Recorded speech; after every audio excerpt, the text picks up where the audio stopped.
through a personal invitation to come and experience His love, to experience His goodness, to experience His loving kindness. For indeed, what a mighty God we serve, dear brothers and sisters. Hallelujah. Amen. He is truly worthy of all our praise. Through the shedding of His blood, He has won victory in every area of our lives. Thank you, Lord. Thank you, Jesus. And let us tell Him tonight, yes, Lord, without You we can do nothing. As His word reminds us in John 15:5, I am the vine and you are the branches. He who abides in me bears much fruit, for apart from me you can do nothing. Thank you, Jesus. And truly, Lord, in You we live and move and have our being. Every breath that we breathe, Lord, comes from You. Amen. Every song that we sing comes from You. You have numbered our days, and You call us from glory to glory and everlasting to everlasting. Truly, what would our lives be, Lord, without Your presence, without Your power, without Your comfort in our lives? And so we want to sing this song of joy to You tonight, Lord, expressing the desire of our hearts that without You we can do nothing. You are truly our love and our light. Amen. You are our purpose for living, Lord. Hallelujah. Your plans, which are plans only for our welfare and not for harm, according to Your word in Jeremiah 29:11, are fulfilled every day of our lives. Thank you, God. Thank And you, for this Jesus. gift of life, Lord, and for what You mean to us, we want to sing, You are my love and my light.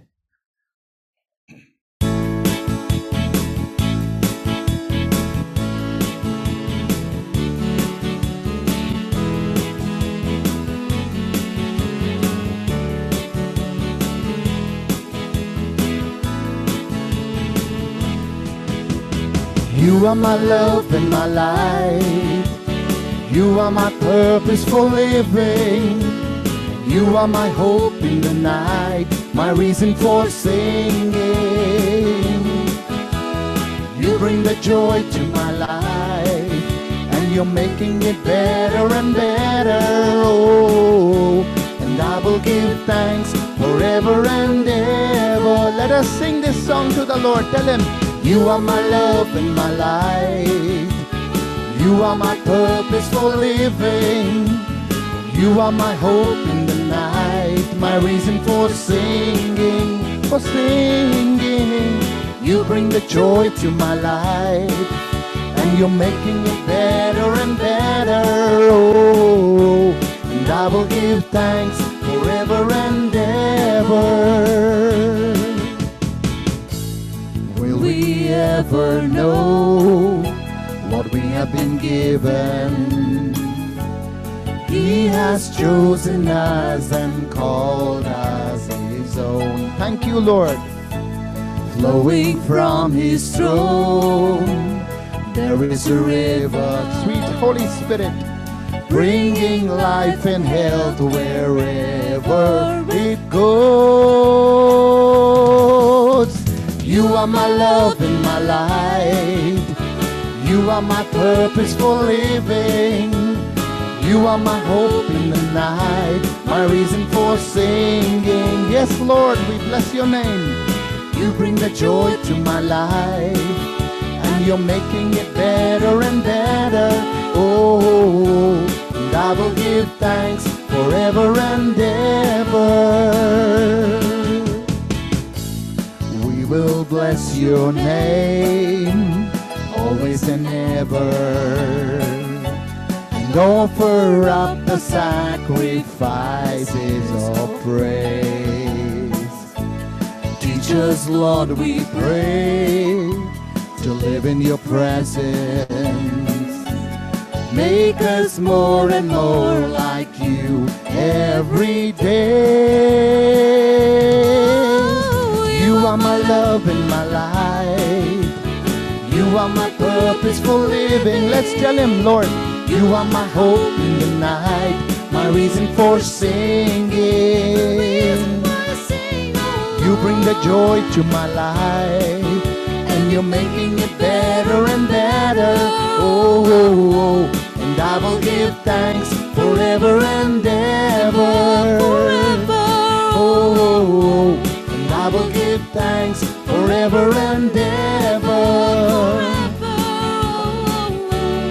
I will give thanks forever and ever.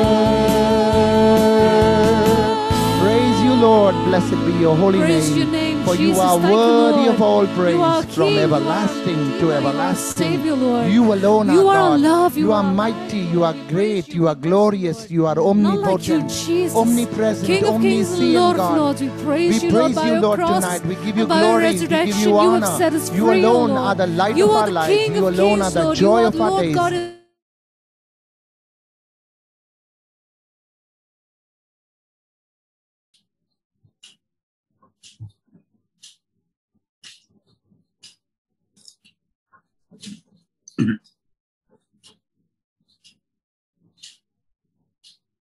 Brother Anil? Brother Anil? Yeah, brother. Yeah, made it. They have joined again. Yeah. Lord, we praise you, we bless you, we thank you. Amen. We give you Amen. all the honor and the glory. Hallelujah. For you are worthy of all praise, O God.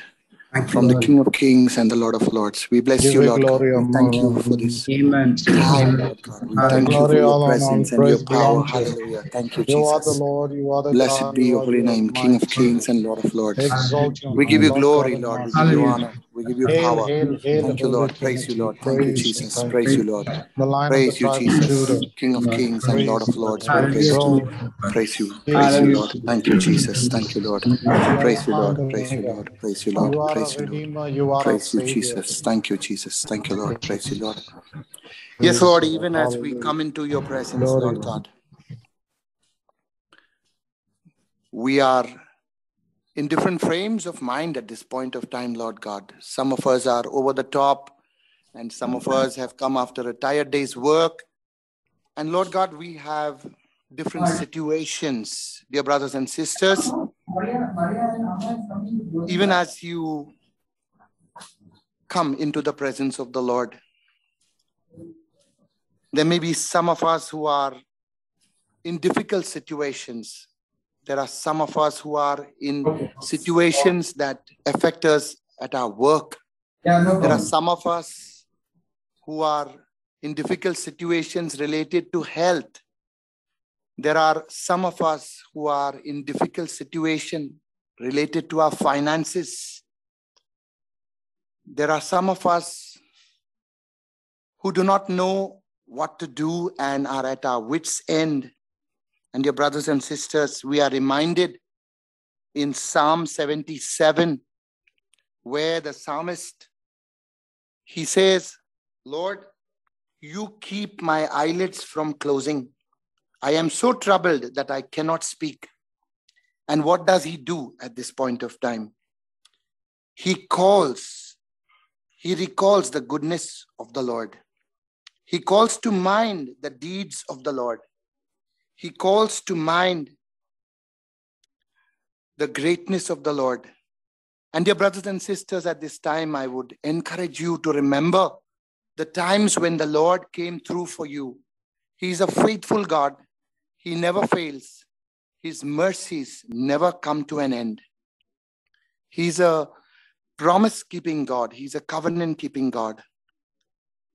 And his presence and his power always prevails in our lives, in every situation. Truly, he is worthy of our praise. He is worthy of all worship. He is worthy of all adoration. Lord, we thank you. Lord, we praise you. Lord, we bless you. Lord, we thank you. Great and mighty God, you're worthy of all praise. O Lord God, truly, you have worked wonders in our lives. You have blessed us in abundance. Your presence and your power at work within us is truly accomplishing exceedingly abundantly, far more than all that we could ever ask or imagine. Lord, you are worthy of all our praise. You are worthy of all worship. You are worthy of all adoration. We thank you. We praise you. We bless your name, Lord. We give you all the honor and the glory. Hallelujah. Hallelujah. Hallelujah. Thank you, Jesus. Praise you, Lord. Hallelujah. Hallelujah. Thank you, Jesus. Praise you, Lord. Hallelujah. Hallelujah. Hallelujah. Thank you, Lord. Praise you, Lord. Praise you, Lord. Praise you, Lord. Thank you, Jesus.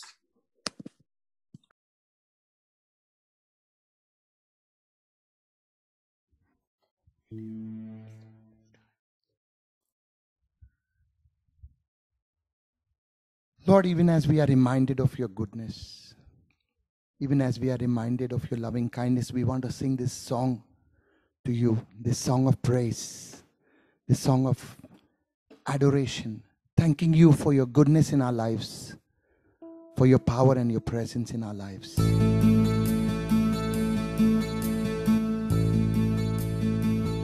love you, Lord, for your mercy never fails me. All my days I've been held in your hand. From the moment that I wake up until I lay my head, I will sing of the goodness of God. For all my life you have been faithful. All my life you have been so, so good. With every breath that I am able, I will sing of the goodness of God. I love your voice. You have led me through the fire and in darkest night. You are close like no other. I've known you as a father. I've known you as a friend, and I have lived in the goodness of God. Tell him. For all my life you have been faithful. All my life you have been so, so good. With every breath that I am able, oh, I will sing of the goodness of God. Your goodness is running after, it's running after me. Your goodness is running after, it's running after me. With my life laid down and surrendered now, I give you everything. Your goodness is running after, it's running after me. All my life you have been faithful. All my life you have been so, so good. With every breath that I am able, oh, I will sing of the goodness of God. I will sing of the goodness of God.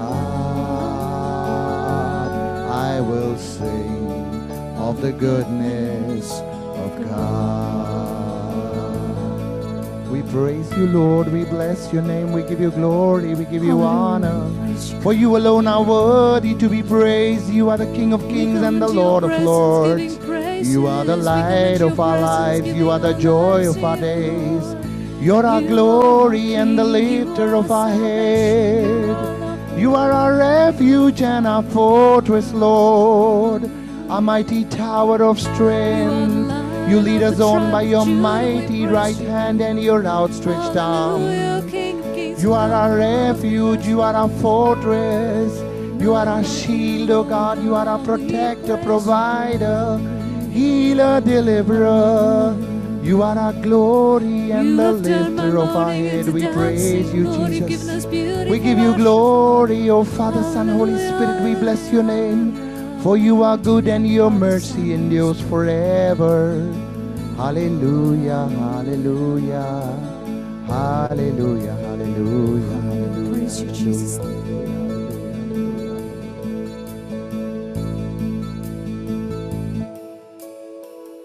Truly, God, you are worthy of our praise. You are worthy of all worship, adoration. It is our desire to honor you, to give you worship, Lord. For this is what we were made for, to give you worship.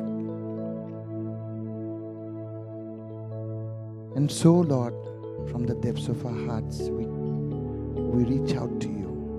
We bow in adoration.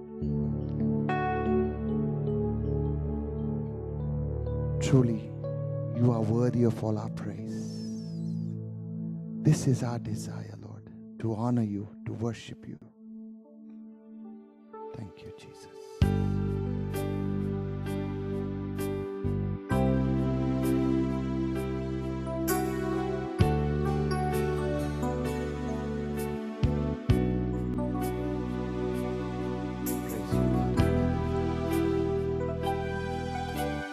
This is my desire, to honor you, Lord, with all my heart. I worship you.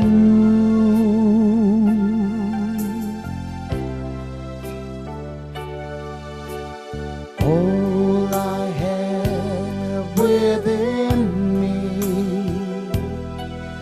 I give you praise. All that I adore is in you.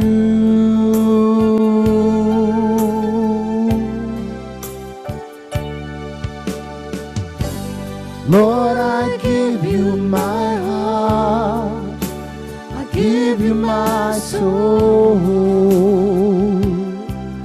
I live for you alone. Every breath that I take, every moment I'm awake,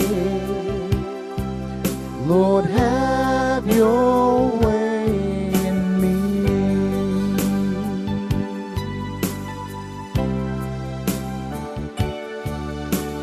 This is my desire, to honor you, Lord, with all my heart. I worship you.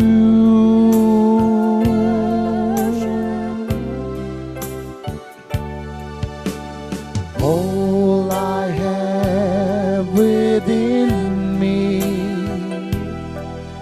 I give you praise. All that I adore is in you. It's in you. Lord, I give you my heart, I give you my soul. I live for you alone. Every breath that I take, every moment I'm awake, Lord, have your way in me. Lord, I give you my heart, I give you my soul. I live for you alone. Every breath that I take, every moment I'm awake, Lord, have your way in me. Lord, have your way in me. Lord, have your way in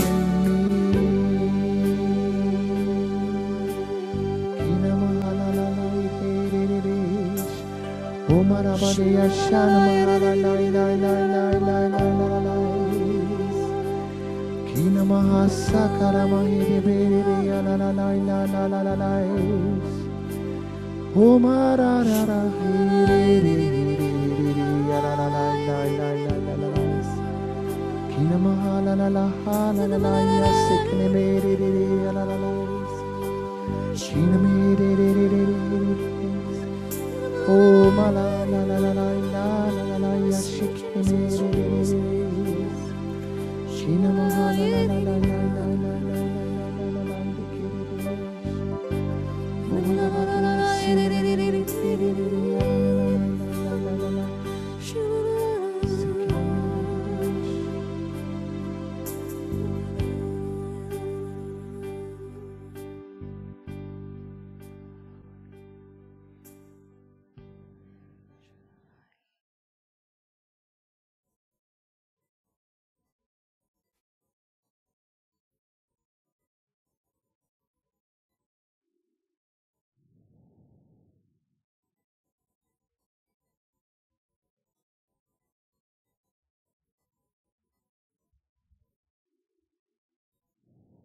I sense the Lord saying, you are my children.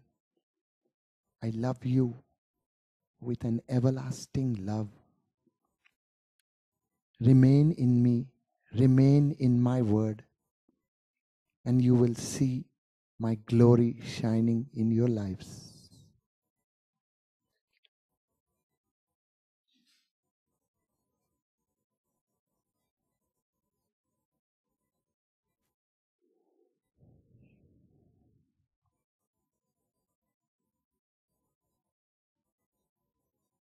Lord God, we thank you for this time. We thank you that you have given us an opportunity to praise you, to bless you, to glorify your name, for you are worthy of all praise. And even as we listen to your word, Lord God, may your word that accomplishes the purpose for which it was sent bear fruit in our lives. Amen. In Jesus' name we pray. Amen. Amen. Amen. Praising and thanking God, thanking Jesus for this beautiful time of praise and worship that we had. Indeed, dear brothers and sisters, our very own existence is because of the faithfulness and the goodness of the Lord that we just heard our sister and brother singing.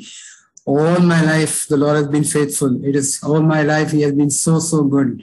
So praise and thank God, dear brother and sister, for your ministry, for coming and blessing each one of us, leading us in all the praise and worship. It was simply awesome. And most of all, for elevating and preparing each one of us, preparing our hearts to listen to the word of God. Brothers and sisters, we have in our midst our brother George from Mumbai. Our brother George Chettiar has been.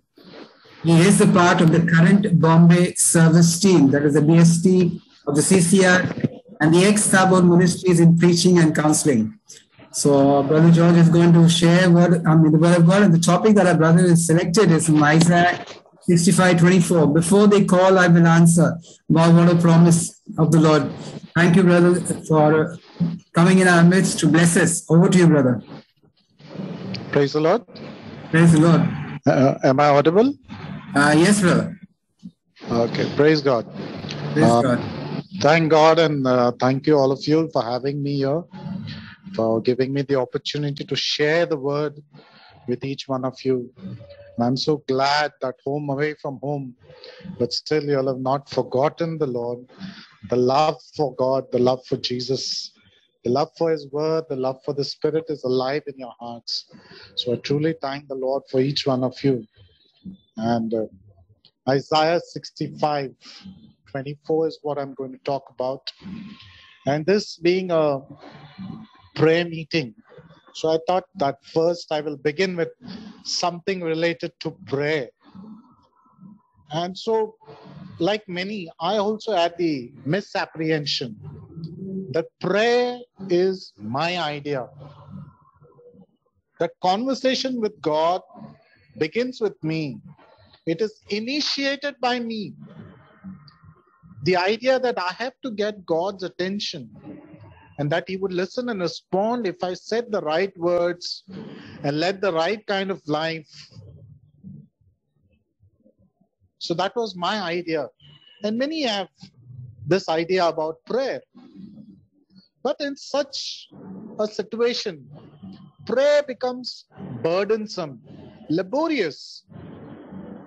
Often, I'm reluctant to pray when I'm needed to pray the most because of the kind of life I lead, because of the things that I've done, things that make me ashamed. I feel embarrassed to come before God because I'm leading a less than perfect life. And that conception that prayer was initiated by me left it up to my mood, my spiritual readiness, my own time, my own readiness. And this is some idea that many of us have. But through the Word of God and through the years, through the sacraments, listening to His Word, praying in personal prayer, I understood this simply is that prayer starts with God. It is His idea. The desire to pray is a result of God's greater desire to talk with us. He has something to say when we feel the urge to pray. Not me, but He is the initiator of prayer. The keen desire to begin the day and to end the day with a prolonged time of prayer is a gift of God. The sense of a need to pray for challenges or opportunities throughout the day is because He has that wisdom and the insight that He wants to give us, He wants to impart to us. That is why sometimes during the day, suddenly we feel like the urge to pray, because God wants to tell us something. Even when we are busy in our work, even that time we feel, because there may be something difficult in our work, but God wants to tell us something at that time. When we face a crisis and suddenly feel the urge to pray for strength, that feeling is a response to God's invasion of our minds, which triggers the thought of needing help, which is concealed in the desire to pray. So it is He, not us, who was the author of longing for help. He is the instigator, the implementer, and the inspiration of prayer. And as the Word of God says, as the verse that we have taken today, the answer is prepared even before we pray. Isaiah chapter 65 verse 25 says, listen to what the Lord Himself tells us about prayer. It will come to pass that before they call, I will answer. And while they are still speaking, I will hear. So the answer to our prayers is prepared before we pray. The desire to talk to the Lord about our needs comes from Him. Prayer begins in the minds of God, invades our minds, is formulated into a clarification of what He wants to do or give. And then it is articulated in our words. He is more ready to hear than we are to pray. The promise of the Lord was made in response to an excruciating question asked by Israel. In Isaiah chapter 64 verse 12 we read, the people had sinned and felt the judgment of God. They were distant from Him. He had never left His people. But their sorrow had reached a height and they cried out, will you keep silent? Will thou keep silent? And the response of grace from God was mediated through the prophet Isaiah. That there will come a time when not only will the Lord answer, but his answer will precede the petition. And the prayer will be the response of God's call rather than his just response to our call. This prophetic revelation of the nature of prayer is an anticipation. Book of Isaiah was written much before, 650 years before Jesus. But here already God is talking in anticipation of the Messiah who's to come. When God himself would come to reconcile and redeem his people. The people to whom Isaiah wrote, they never fully understood or appreciated the wonderful offer God made in this statement. It was only after the incarnation of God, of Jesus becoming man, and after Pentecost of the Holy Spirit coming and filling us, that a new creation was prepared to appropriate, to understand it. It was not until we were liberated from the bondage of the will, and that took place at Calvary, and the new creature in Christ were filled with the Spirit at Pentecost, that the new Israel, the church, was born and could accept and utilize the awesome promise the Lord had made so long before. As in Corinthians it says, the one who is in Christ is a new creation. The old has passed away. The old creation could not understand what God was telling to the prophet Isaiah. When we became a new creation, it was so clear. None of us has the natural desire to pray. The capacity of our will is weakened until we are loved, liberated, and regenerated by Christ. It is after we have been transformed by the cross and filled with the Spirit that we can experience the enlivening and of the native and deep impulse to pray. That is the beauty of the charismatic renewal. The movement of the Holy Spirit, the baptism of the Holy Spirit that we have experienced, that gives us a new insight, the newness, the urge and the desire to pray at any time, to be open to the move of the Holy Spirit. And even after we have been born again, it is not we, it is God who motivates us to pray. It is part of his preceding beforehand grace. Not even the longing for God is our accomplishment.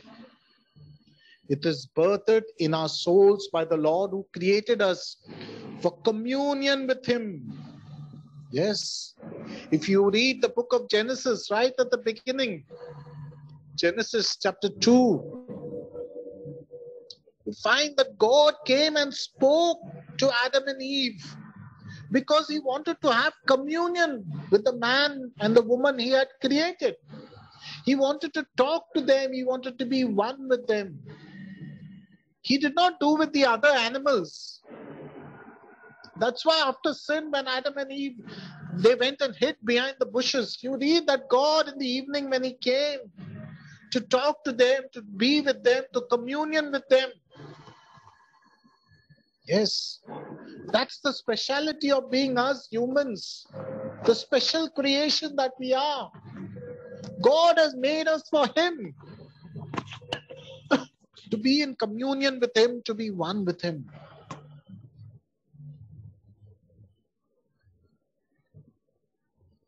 Commenting on this promise in Isaiah, a speaker once said, our prayer pleases God because he had commanded it, made promises, and given form to our prayer. For that reason, he is pleased with our prayers. He requires it and delights in it because he promises, commands, and shapes it. Then he says, I will hear. It is not only guaranteed, but it is actually already obtained. That's why even before you ask, it is given to you. The prayer is already answered. Already answered. He is the implementer of prayer. At the same time, I was thinking, I was meditating, I was pondering the implication of the Lord's offer in Isaiah. He led me to rediscover another passage in the New Testament, which deepened my understanding of that promise. I read the first letter of John, chapter 5, verses 12 to 15, with a new understanding, with a new eyes in my heart. The Lord comes to us as the implementer of prayer. The Apostle John asserted the secret of dynamic praying in the context of our life in Jesus. In the first letter of John, chapter 5, verse 12, St. John says, he who has the Son has life. He who does not have the Son of God does not have life. The apostle wanted his leaders in the early church to be sure of their relationship now and forever in Christ. He went on to state the reason why he had returned was in 1 John chapter 5 verse 13, that you may know that you have eternal life and that you may continue to believe in the name of the Son of God. For St. John, for the Apostle John, the Son was Emmanuel, God with us. And not only with us, but continuing with us and to guide us. That's what in Gospel of Matthew in the end, chapter 18, Jesus said, go and make disciples of all nations, baptizing them in the name of the Father and the Son and the Holy Spirit. And I will be with you till the end. He didn't say, I will be with you now, I will be with you then, but till the end. For St. John, his Christian life was not an anxious searching for the Lord, but moment by moment response to his effect by invading us. That's why if you read the Gospel of John, you find such a rich, so rich and so deep that Gospel is. Just in the first chapter, the first 14 verses, if you read, everything he talks about the incarnation and right from the beginning to the incarnation, St. John is talking in just in those 14 verses. Because for St. John, it was just not those 3 years that he spent with Jesus or the time after the resurrection. No, it was a deep pondering and deep meditation. That moment by moment, his understanding as God opened his mind in prayer, his heart, and gave him that revelation. That's why he said, you shall know the truth and the truth shall set you free. That's what St. John says. And if the Son sets you free, you're free indeed.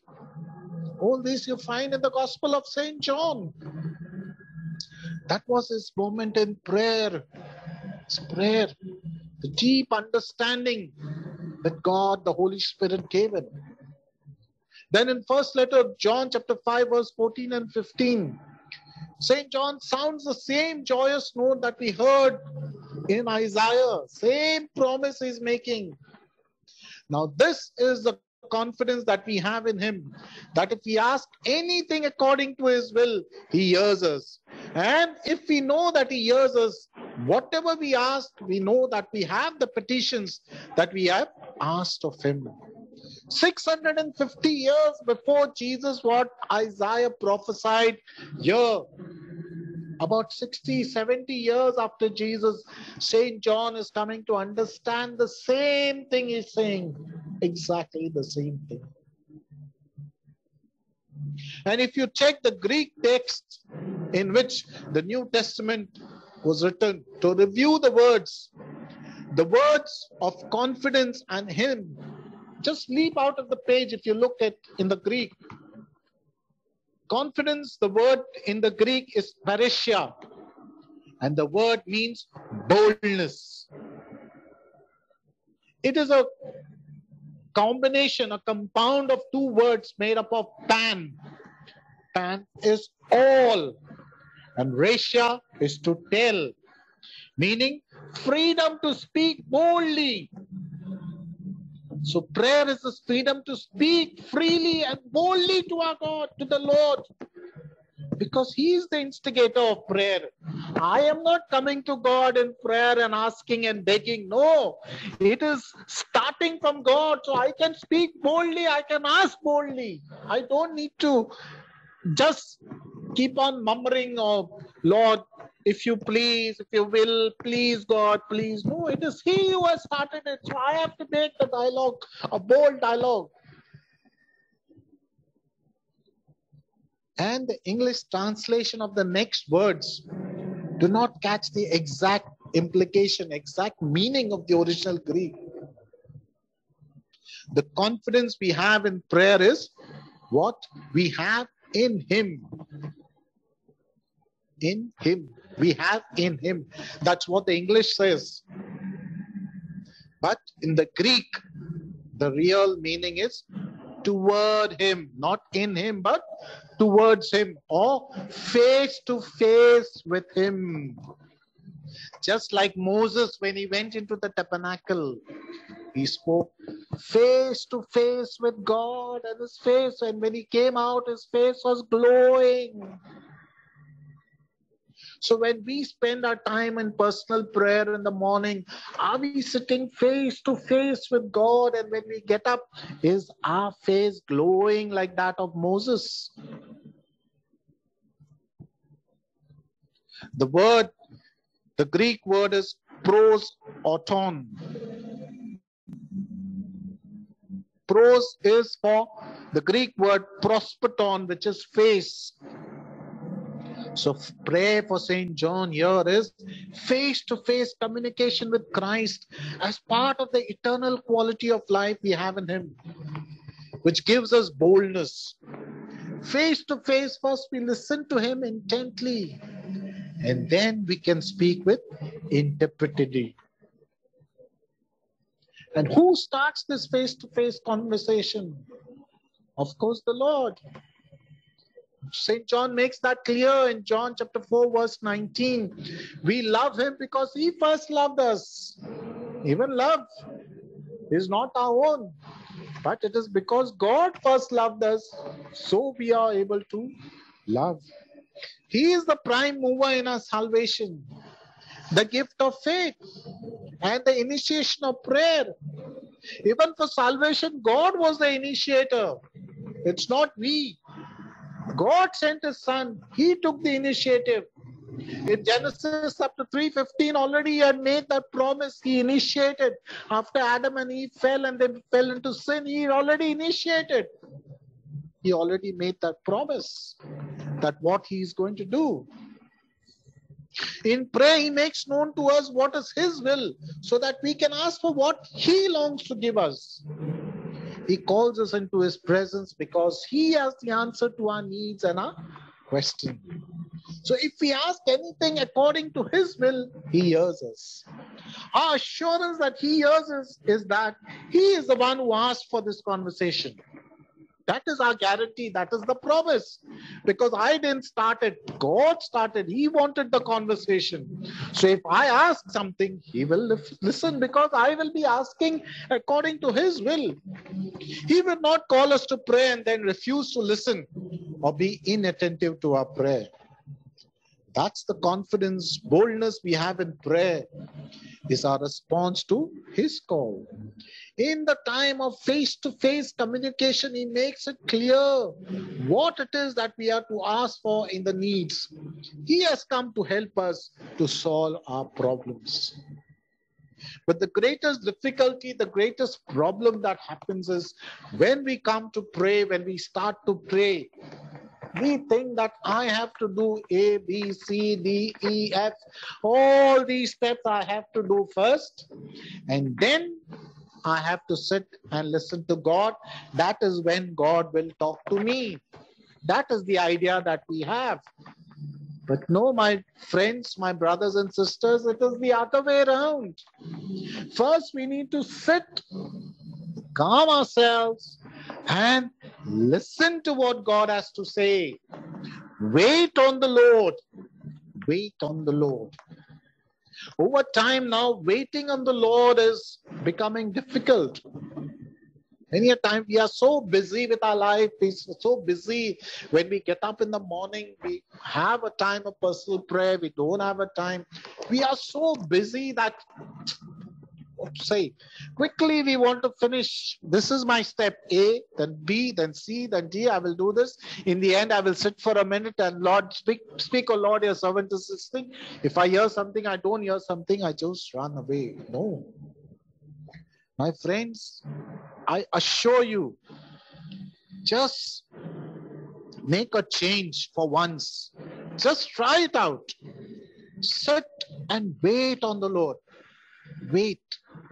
If you're spending 30 minutes, 1 hour, 1.5 hours, 2 hours in prayer, I would say, just wait on the Lord. Just wait. Wait. Try this out. Just wait on the Lord. Wait. It may take you 5 minutes. It may take you 10 minutes. It may take you 15 minutes. It may take you 30 minutes. It may take you 50 minutes. But just wait. Wait, let the Lord speak first. Once He speaks, you got it in your heart, in your soul. And then when you speak, see the result of that prayer. I assure you, just watch the result of that prayer. Just watch.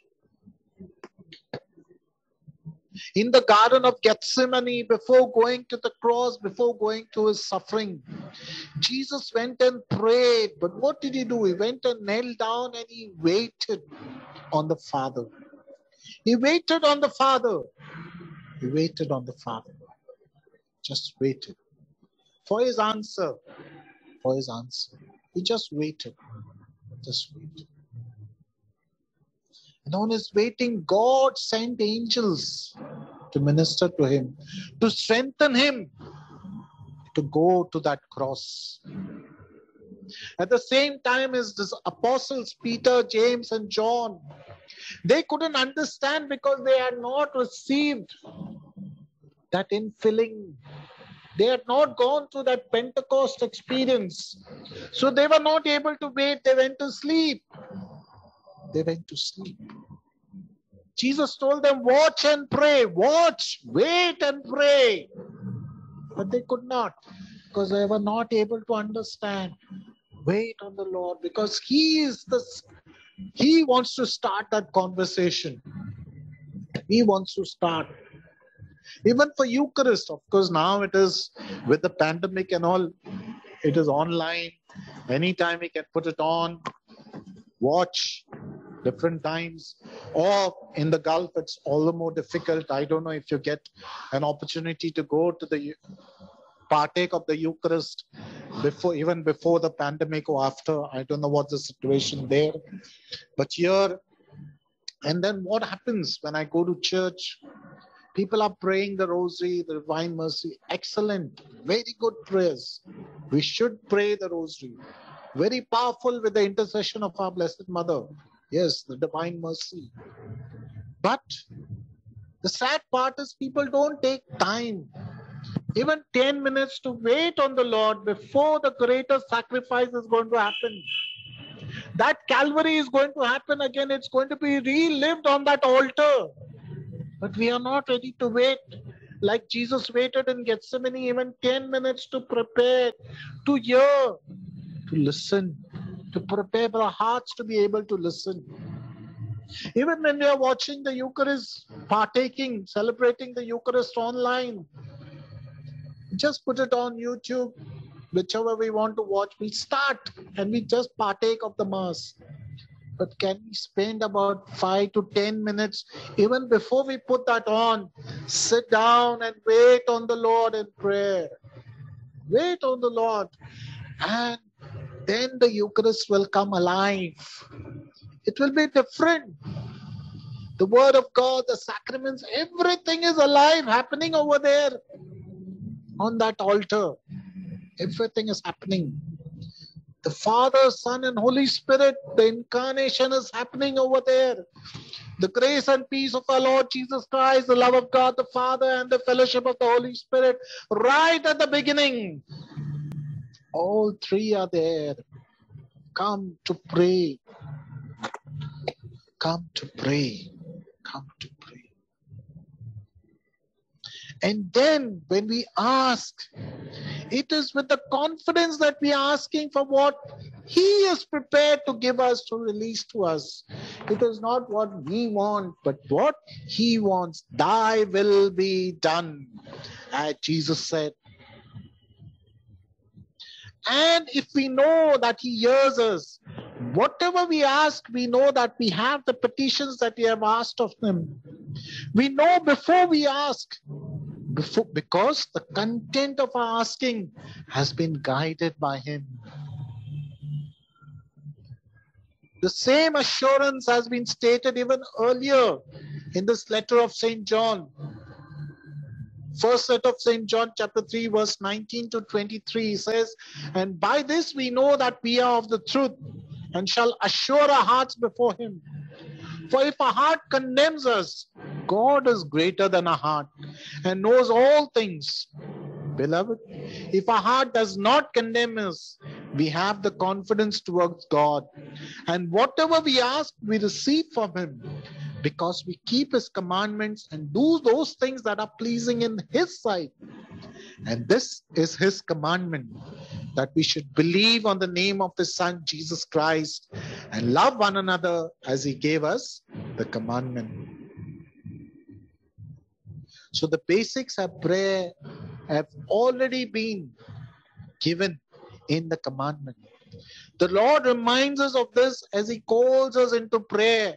And then as the instigator of prayer, spells out the specific details of the commandment to believe and love in particular situations.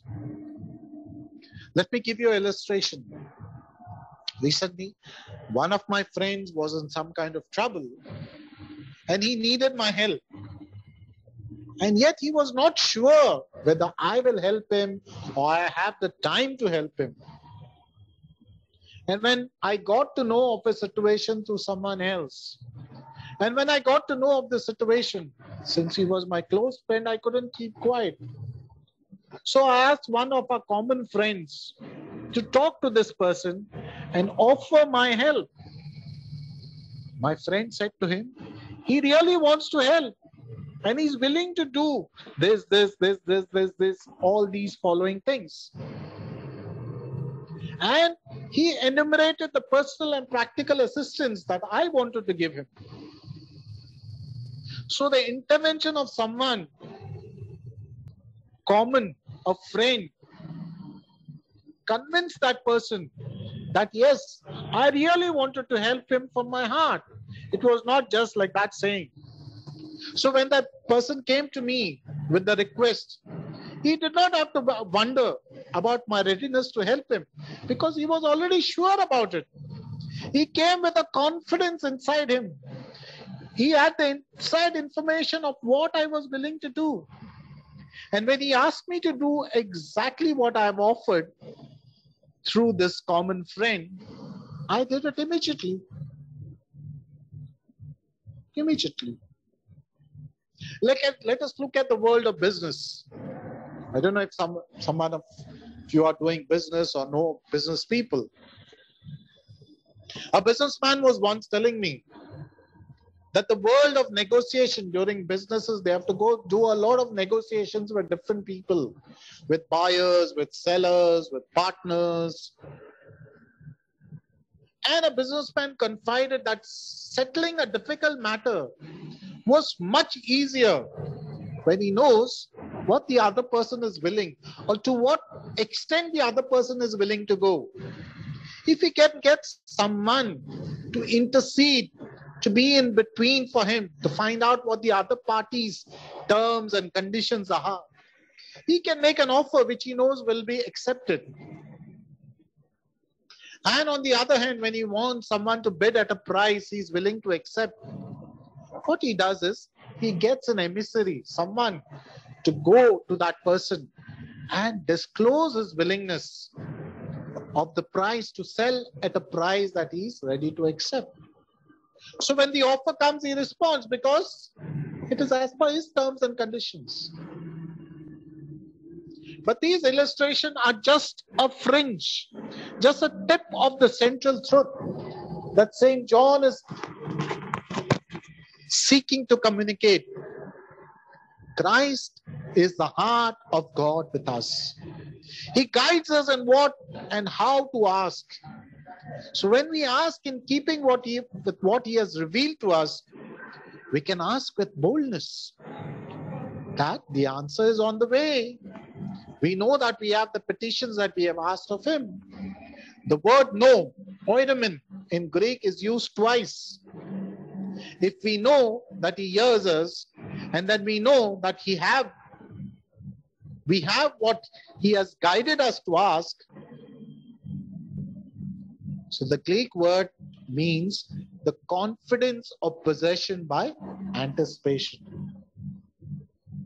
So the Lord gives us boldness to say what he has told us to pray.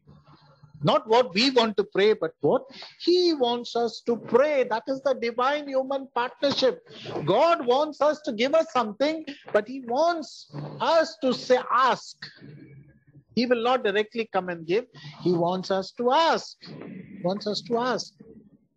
It is like this illustration. One person was praying, Lord, let me win the lottery, let me win the lottery, let me win the lottery. Every day that person is to pray. Every day.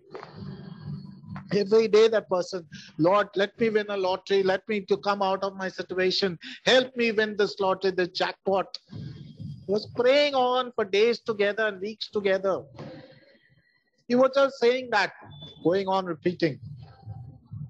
One fine day after saying, that person just waited. And the Lord spoke to him and said, yes, you are asking me to win the lottery, and I also want you to win the lottery. I want to bless you. I want you to have a jackpot. I want you to have a prosperous life. I want you to give all the blessings in life. But how can I give if you don't go and buy a lottery? If you don't go and buy a lottery ticket, how do you expect me to give? I want to give you, but you also have to do your part. Yes. I'm not telling you go and buy a lottery ticket. It's just an example. Of course, suffering is a reality that we can talk on that subject some other time. All of us want to live peaceful, a prosperous life with a bungalow and a car. And we always look at all the rich in the world, the sheikhs and the sultans, the kind of life they are leading. Why we are not leading, that's a big question mark that we can deal with some other day. So here we are talking about prayer, and inspiration comes from God. And the third passage of scripture which confirmed this for me, this truth, that prayer starts with God, is Romans chapter 8, verse 26 to 30. This particular passage affirms that the inspiration for praying comes from him. Again, the Spirit of the Lord, the presence of Christ, is the initiator of the desire, content, and assurance of prayer. Note how St. Paul developed the same theme what St. John talks about. Here he says, likewise, the Spirit also helps in our weaknesses. For we do not know what we should pray for as we ought, but the Spirit himself makes intercession for us with groanings which cannot be uttered. Now he who searches the hearts knows what the mind of the Spirit is, because he makes intercession for the saints according to the will of God. And we know that all things work together for the good of those who love God, to those who are called according to his purpose. For whom he foreknew, he also predestined to be conformed to the image of his Son, that he might be the firstborn among many brethren. Moreover, whom he predestined, these he also called. Whom he called, these he also justified. And whom he justified, these he also glorified. The full impact of these verses is realized by starting at the end. We are called and appointed to belong to the Lord. His desire is for all things in our lives to work together to accomplish the plan that He has for each of us. The plan is His will for us. The word telema is the used in Greek for will in this passage. It means desire. So God's desire, the Lord has a desire for all of us, a purpose for us to accomplish. But He does not leave us after we are born again with no training or help in accomplishing this purpose of being confirmed into His own image. He invades our subconscious with a pre-conscious longing and urgings, which are manifested in the conscious desire to pray, seeking His desires for us. The Father, the Son, and the Holy Spirit are one. The Spirit is the reigning, glorified Christ with us. That is what Saint Paul made undeniably clear to the Galatians, chapter 4, verse 6. And because you are sons of God, God has sent forth the Spirit of His Son into your hearts, crying out, Abba, Father. The Spirit of the Son comes to us in our weaknesses. He calls us to pray and then gives us the groanings which cannot be uttered. What does this mean? My understanding is that the groanings are the pre-conscious longings which He eventually articulates to us in helping us to put into words what He wants us to pray. It is not that the intercession is done for us, for that would deny the cooperation with the Lord for which we were created. Yes, we are called to cooperate, divine human partnership. That is why the angel Gabriel had to come to our Blessed Mother Mary, and ask her, will you be the mother of the Son of God?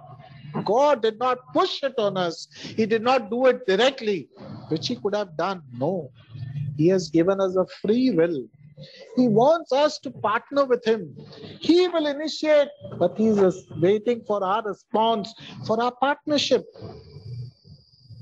So at first, the invasion of the Spirit produces the longing to pray.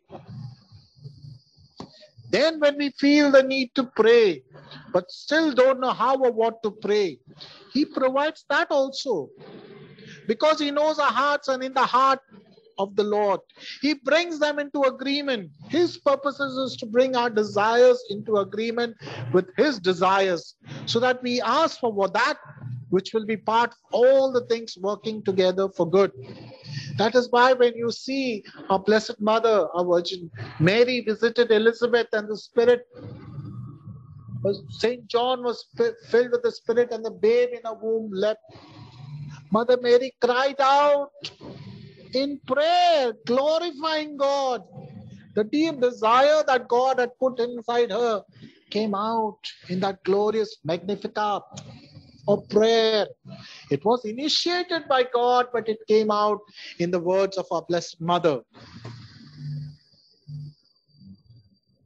Recently, I had a misunderstanding with a close friend, a cherished friend, which resulted in a broken relationship.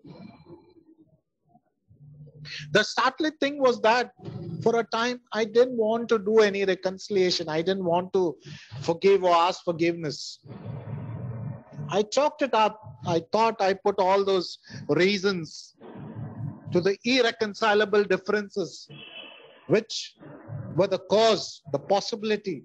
So they put away the possibility of forgiveness and a new beginning. I was hurt. I was angry. My plan was to forget the whole mess. Just forget that person, keep away from him. But as I continued, I just put it in the back of my mind, and I continued with my life. But some weeks later, an uneasiness began to grow in me. That person kept coming in my mind. I couldn't shake the person out of my mind. And that was followed by a mysterious desire to pray for him, to pray about him. And when I responded to that inner urging to pray, I noticed a difference in my attitude. As I prayed, I was given a new understanding, a new empathy for what might have caused that person to behave that way. I was given a completely different picture of the needs inside him. What I had thought, this is the reason, but now there was a complete different picture. And then I asked the Lord for a way to communicate with that person. Acceptance and forgiveness. How do I go about it? I asked the Lord because this urge had come from the Lord. And as I lingered in prayer, a way ahead, a strategy was unfolded for what I needed to do and say. I had the deep conviction that the plan came from the Lord. Therefore, when I asked for his help to accomplish his will in the matter, I could ask with boldness. The inner disquiet, like an inaudible, wordless groaning, turned into a clarity and was articulated in a request for strength to do what the Lord had promised he would do through me if I was willing. A new ready will worked within my imagination to form the picture of how it would be accomplished. And that's exactly the way it turned out. The Lord was the initiator and inspiration from start to finish. The same process occurred in a tough decision that I had to make recently. I thought I knew what the Lord wanted and did not pray a lot about it. When the decision was made, I had no peace. There was a jangling static in my spirit. There was a sound going on. It lasted for some days.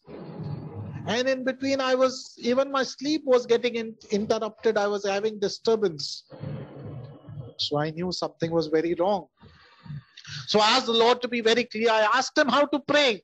A specific request was given to him to make. If the disturbance was from him, I asked that it continue and it grow. If the decision I had made was right and the disquiet was simply my own mind, my own fear of implementing that decision, I was led to ask that the disturbance be taken away. You must have guessed it, that the static grew unbearably high. That led me to confess, Lord, now I know I'm going on the wrong track. Show me what you want me to do. And hours of quiet listening, I reversed the hastily made decision that I made. As I prayed, a new direction formed in my mind, pictured by my imagination. When I decided to follow the new direction, the jangling, the static inside subsided. And inner calm and confidence grew in its place. That with holy boldness, I asked for what the Spirit had formed in my mind. When I asked, I knew that I was assured of the answer. Subsequently, the decision was worked out by the Spirit's power, exactly as He shown me in prayer. Again, He had been the source of the disturbance. The desire to review the previous decision had come from the Lord. The architect of the new plan was also of the Lord. The communicator of the different direction that I had to make. And the instigator of a boldness to ask for what He had imparted. So our desire to pray is a result of His call. He has something to say. Our responsibility is to listen to what He wants to give us for our problems and potentials. He will make it clear then. We can say with boldness, I sought the Lord and afterward I knew. He moved my soul to seek Him, seeking me. It was not what I had found a Savior true. No, I have found you. Yes, my dear brothers and sisters, let's close our eyes for a moment. Just close your eyes, join our hands. If you're able to kneel in your place, you may kneel. And just look at your prayer life. Just look at your understanding of prayer that you have had. And what is it? The decisions that you make, the disturbance that is there in your heart. If you're not at peace, there's no quiet. If you're having a problem at home, problem at work, away from home, back. So what are you thinking? Is there a plan that you have made? Is there something that you think, okay, this is what I need to do. This is what I got to do. Are you thinking that way? Just have a re-look at it. And give it to the Lord and wait on the Lord. Promise the Lord to wait on Him. If you're making a promise, don't think that promise is coming from you. He is the instigator of that promise. He wants to do something. So wait on the Lord. Decide, make a decision to wait on Him, even in your prayer. If you think it is empty, you're not getting an answer, fine. But wait. Wait on the Lord for His time. Yes, for His will, for His decision to come into your heart. Then you can ask with boldness. Especially if you're into intercession ministry during the time of intercession. We always think this other needs to be prayed for, or we get it from somewhere. But we need to take time to wait on the Lord. That what is it that He wants us to pray for? Yes. Then, even before we pray, even before we ask, the answer is ready. The answer will be given to you.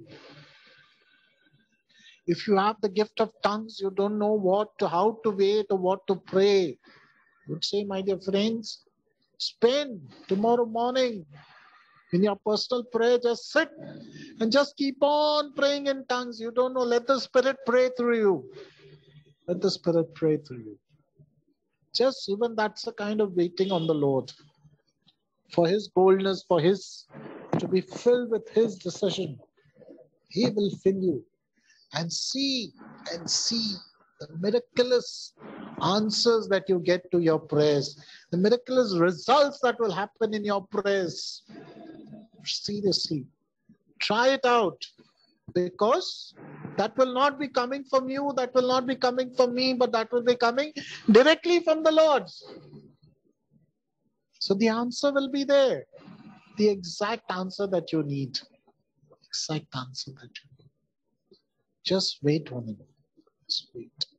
Because even before you ask, it has already been given. It's already been given. So just wait. Wait on the Lord for what to ask, how to ask, where to ask, when to ask.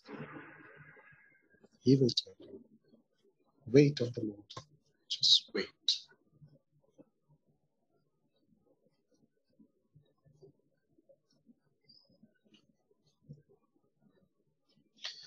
Amen. Amen.